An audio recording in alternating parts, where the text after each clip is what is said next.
Bonsoir à tous et bienvenue dans le 18h politique et bonsoir à vous Bernard Borillo. Bonsoir, merci d'avoir accepté notre invitation. Vous êtes le maire de Sainte-Pazanne et président de la communauté de communes Cœur Pays de Ré qui regroupe 7 communes autour de Sainte-Pazanne dans le Pays de Ré. Avec vous, on va parler de ces communes qui se regroupent en Loire-Atlantique. Vous avez même le projet de regrouper votre communauté de communes avec celle de Pornic. Pour quelles raisons? Quel est l'intérêt pour les habitants, pour ceux qui nous regardent, que vous allez nous expliquer tout ça. Mais on commence, comme chaque semaine, par l'actualité politique de la semaine. Actualité marquée, vous le savez, par les propos de l'eurodéputée Les Républicains Nadine Morano. Le week-end dernier, la France, pays de race blanche.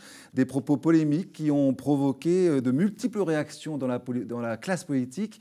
Et un soutien ce matin, celui de Philippe de Villiers sur BFM TV.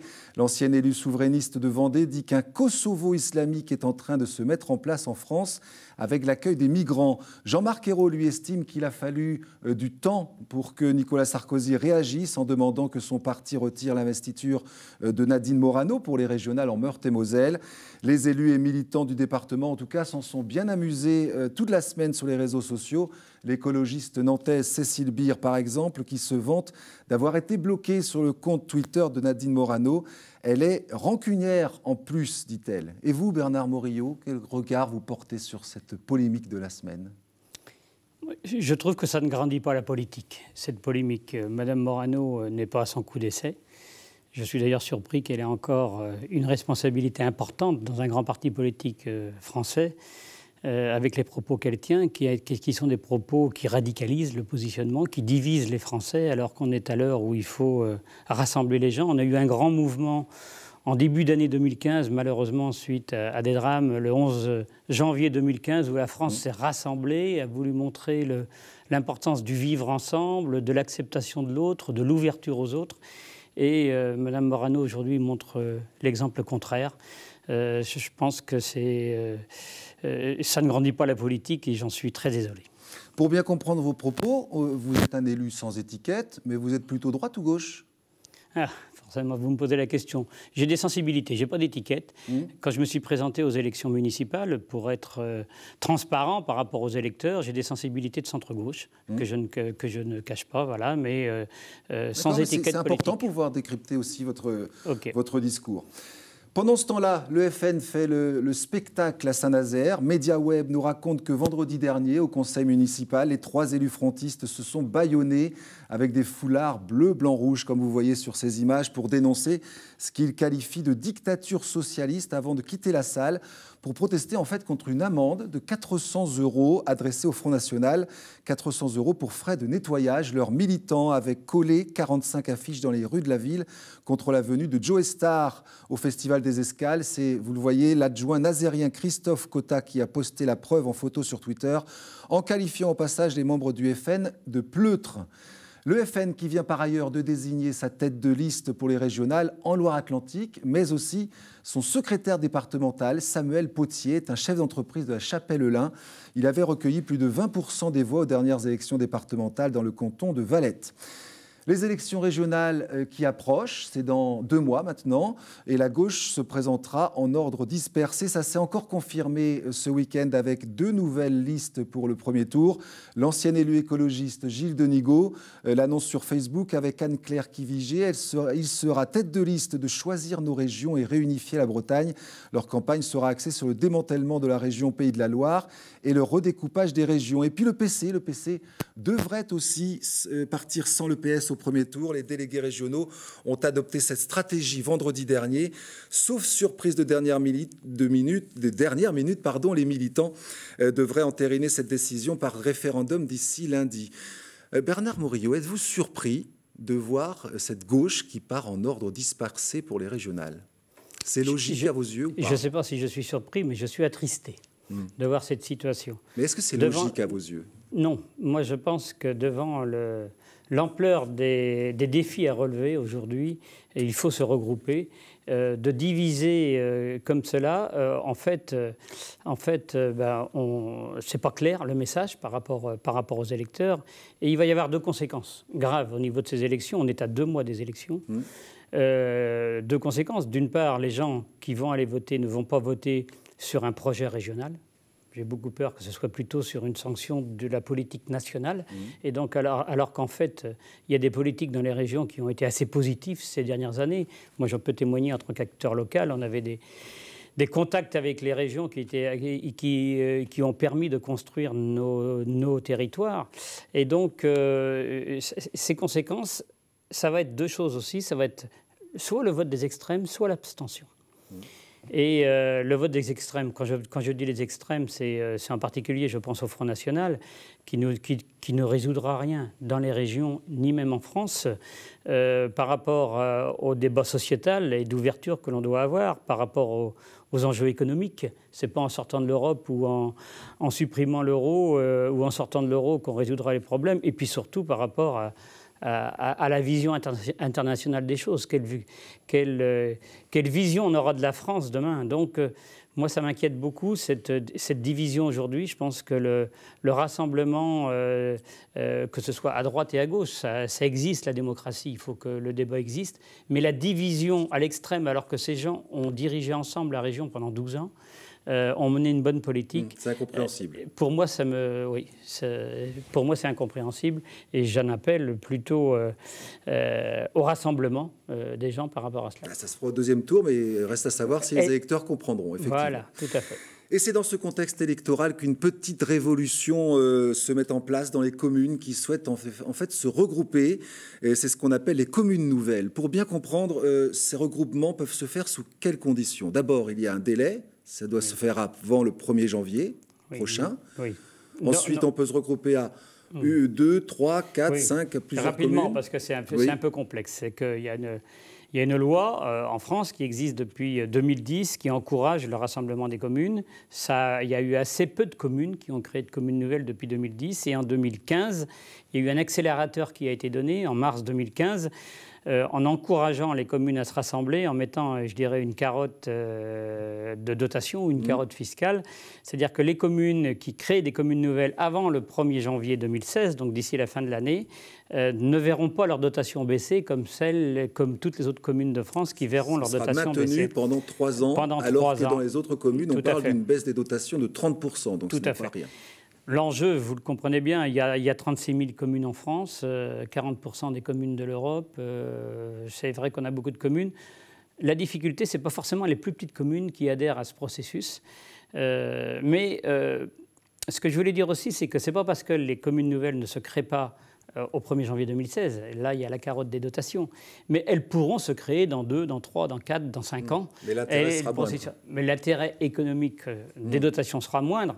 Mais il ne faut pas voir que l'intérêt des dotations sur le rassemblement, sur la création de communes nouvelles. Il faut savoir quel projet on veut avoir ensemble, quel projet on peut partager avec la population. Ce n'est pas qu'un projet des élus, c'est un projet partagé avec les populations. Alors, on va parler de ça plus précisément. Et faire très rapidement ce processus d'ici le 1er janvier 2016 fait que ce n'est pas toujours aussi simple que ça et qu'il y a des communes qui sont aujourd'hui un peu en difficulté, même si elles avaient ce projet de se rassembler. C'est le cas de l'étude qu'on a conduite chez nous. Voilà, alors, on va parler de tout ça. D'abord, votre communauté de communes, Cœur Pays de Ré, a essayé de mettre ça en place avec les 7 communes de la communauté de communes. Et comme on a pu le lire dans Presse Océan, vous étiez loin du consensus pour regrouper ces 7 communes. Qu'est-ce qui vous a empêché de le faire? En clair, c'est l'une des 7 communes, Chéméré, qui préférait se rapprocher d'une autre commune. C'est plus compliqué ça. C'est plus compliqué ça. C'est que... Initialement, déjà depuis la fin de l'année dernière, Chéméré, qui fait partie de notre communauté de communes, a annoncé sa réflexion de créer une commune nouvelle avec Arthon. C'est 2 agglomérations très proches où les bourgs se touchent et donc il y a une logique territoriale à cette création. Et donc les 6 autres communes de notre communauté de communes se sont interrogées parce qu'on savait en même temps que si Chéméré crée une commune nouvelle avec Arthon, ils sont sur 2 intercommunalités différentes. Demain, elles doivent choisir une intercommunalité d'adoption et qu'elles feraient le choix de Pornic et non pas de celle de Cœur Pays de Ré. Donc, allait affaiblir notre communauté de communes, forcément. À partir du moment où il y a une commune qui part, il y a en plus, il y a beaucoup de développements économiques qui sont faits sur Chéméré, donc il y avait un affaiblissement. Les 6 autres communes se sont dit, pourquoi pas réfléchir à se transformer en commune nouvelle. Ça a été une question qui s'est posée au mois d'avril, fin mars, donc on avait peu de temps de réflexion. On a quand même lancé une étude avec un cabinet d'études, voir les incidences de ce rapprochement.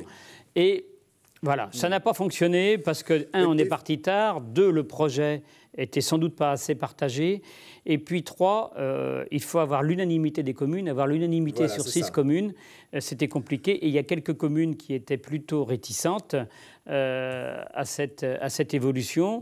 Pour l'instant, on n'a pas dit qu'on annulait le projet définitivement, mais il nous a semblé être trop prématuré pour le 1er janvier 2016. Vous n'êtes pas les seuls dans ce cas-là, puisque la fusion A7 a échoué également dans le vignoble nantais autour de Valette. Là aussi, ça n'a pas abouti. C'est le conseil municipal de la Chapelle-Lin qui a voté contre.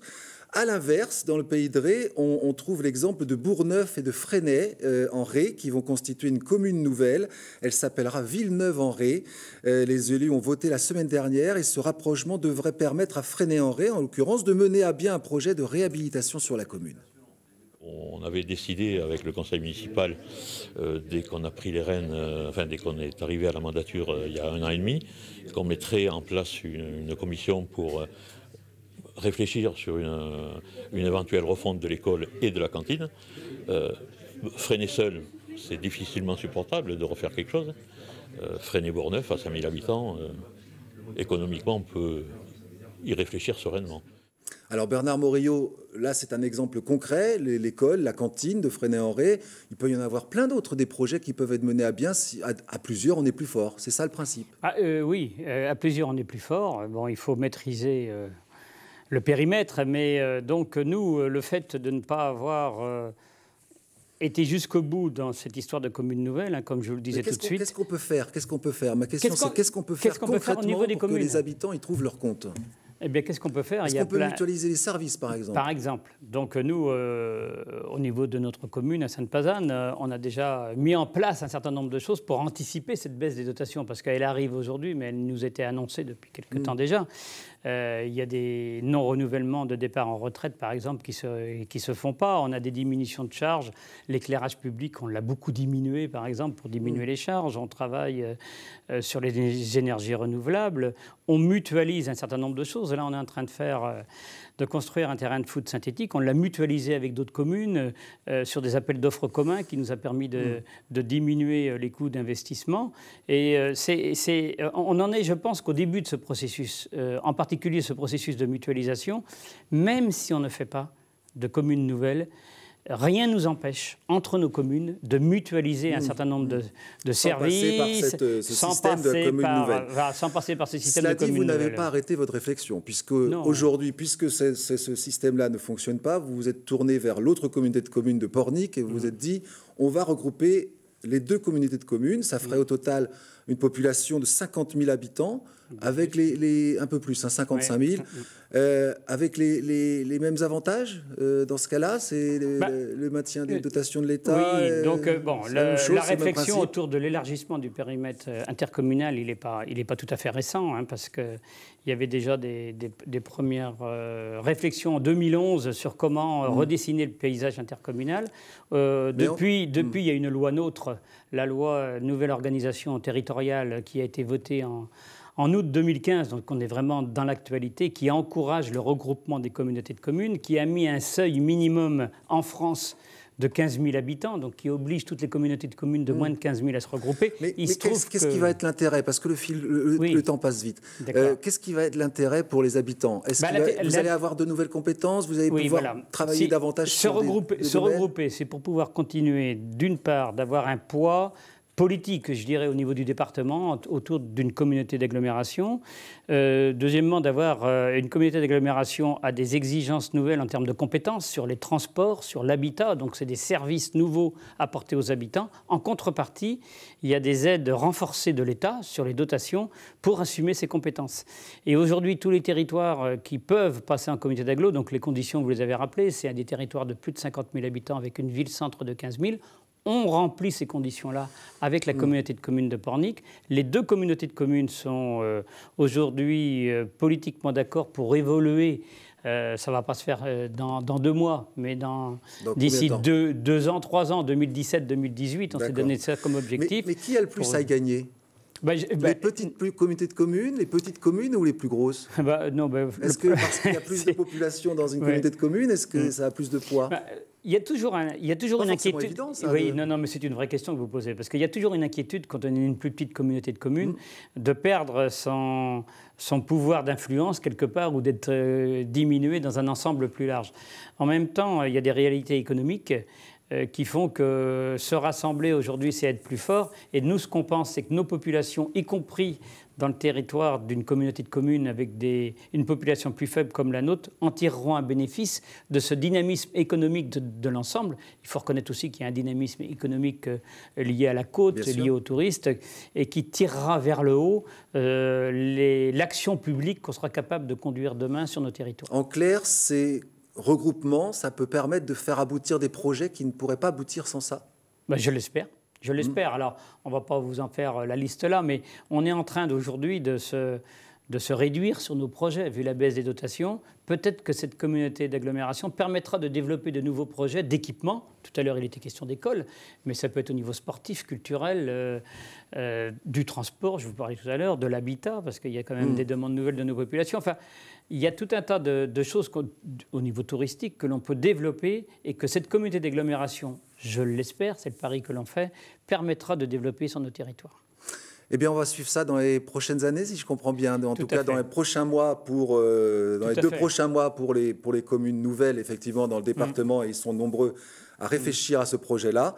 Et puis, bien, dans les prochaines années, effectivement, où la carte du département, finalement, va évoluer sur les influences, etc. Merci beaucoup, Bernard Morillo. C'est moi qui vous remercie. Merci à vous de nous avoir suivis. Je vous donne rendez-vous la semaine prochaine, nouvelle émission, nouvel invité. D'ici là, passez une bonne semaine. À très bientôt.